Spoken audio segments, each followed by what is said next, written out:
Hey guys, if you're new here, my name is Josh Lavoie. You might know me as JT, and I've been documenting live music for over 10 years now, so I figured I'd just hop on here and share some basic tips and techniques that I use while shooting concert photography. A quick note before we get into it, live music can be one of the toughest types of photography to capture just due to the low lighting, so please don't get discouraged and push through to follow your passion. So tip number 1 is shoot in RAW format. Although file sizes are higher, shooting RAW captures more information within a photo compared to JPEG files. This provides a greater flexibility in post-processing, especially with low lighting conditions where colors and exposure will most likely need to be adjusted. So be sure to first set your camera to RAW format before anything else. Tip number 2 is use a fast lens. A fast lens will allow more light into the camera, which is essential for low light environments. A prime lens with a wide aperture is perfect for isolating subjects and creating a shallow depth of field.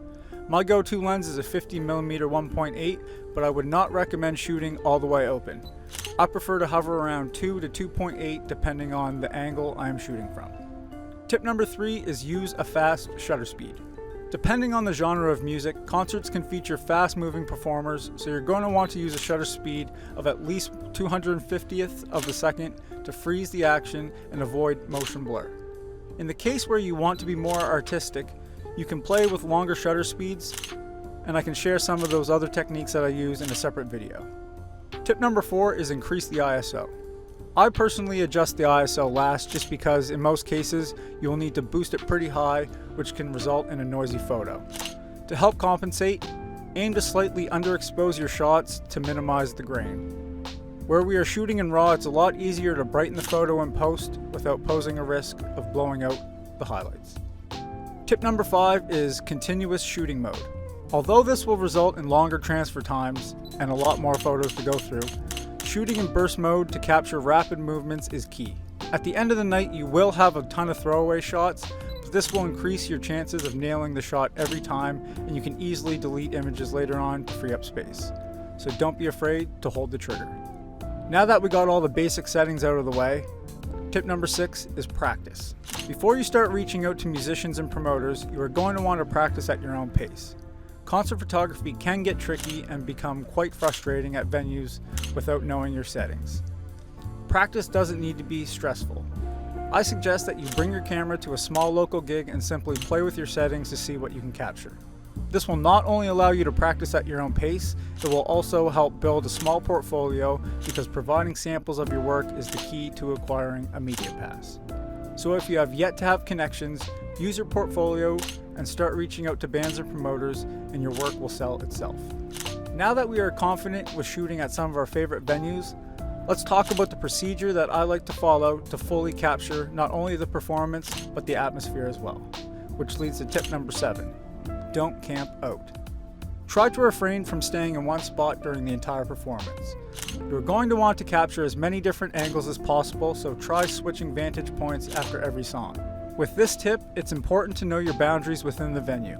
I personally like to arrive before sound check. This allows you to preview the performances and roam around an empty venue to plot out all your angles for the night. Having a mental checklist of all those vantage points keeps you moving and helps the creative mind flow throughout the entire event, which brings us to tip number 8. Shoot through objects and people. Once the room starts to fill up and the show begins, use the crowd to frame in a few of your shots. One example of this that I always aim to capture is a little lower than eye level shot within the crowd. I try not to overdo this one as it's a common perspective that the general audience sees, but I think it's a cool shot to display the vibes of being part of the crowd, especially if the viewer wasn't able to attend the show. You can also keep an eye out for reflections like mirrors or glass walls. Each venue is different, so take advantage of all the unique perspectives. Tip number 9 is pay attention to the crowd. Although our main goal is to photograph the bands, you'll also want to capture the overall vibes of the event. This will further display the mood of each performance and help with future ticket sales. A few key moments that I love to capture are crowd reactions and participation. These types of shots are not a must, but they definitely add more character to your photo sets, so pay attention to the crowd. And lastly, tip number 10, make connections. There will always be individuals who will show interest towards your work. If approached, be friendly and take a few minutes to introduce yourself and briefly explain your goals. I like to take those moments to share a few raw shots from the previous set or flash them my Instagram account.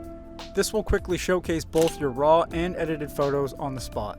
You will find that over time, networking will become easier because in these environments, everyone is there to share their passion for music. So don't be shy and make connections. So there you have it, 10 simple tips to get into concert photography. With that being said, I'll see you in the next video.